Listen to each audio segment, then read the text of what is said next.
La cérémonie d'ouverture de la 7e édition du mois franco-chinois de l'environnement s'est déroulée le 17 octobre au Musée des sciences et technologies de Chine à Pékin.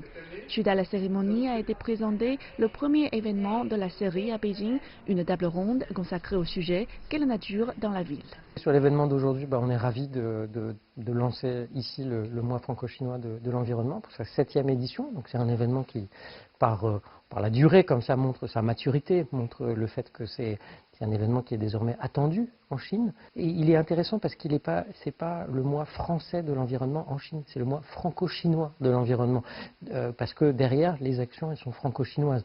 Il y a des idées françaises avec des partenaires chinois et c'est ça qui donne toute la saveur de ce mois franco-chinois. Donc c'est le lancement aujourd'hui ici, mais c'est aussi dans d'autres villes de Chine, à Wuhan, à Chengdu, à Canton, à Shanghai, à Shenyang et ailleurs. Et donc voilà, on est ravis de ce début de mois franco-chinois de l'environnement.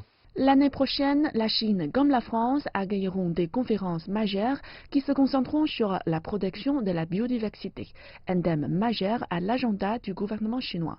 Le gouvernement chinois s'engage beaucoup pour l'environnement. C'est une de ses actions importantes à la fois en Chine et sur la scène internationale.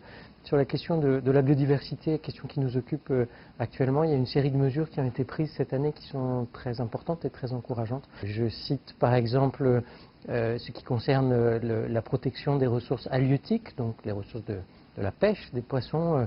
Il y a eu en début d'année toute une série de mesures pour protéger par exemple des bassins de pêche dans le Yangtze, plus de 300. Ça c'est une mesure symbolique et importante, et aussi la saison des pêches, donc là il y a une mesure tout à fait importante.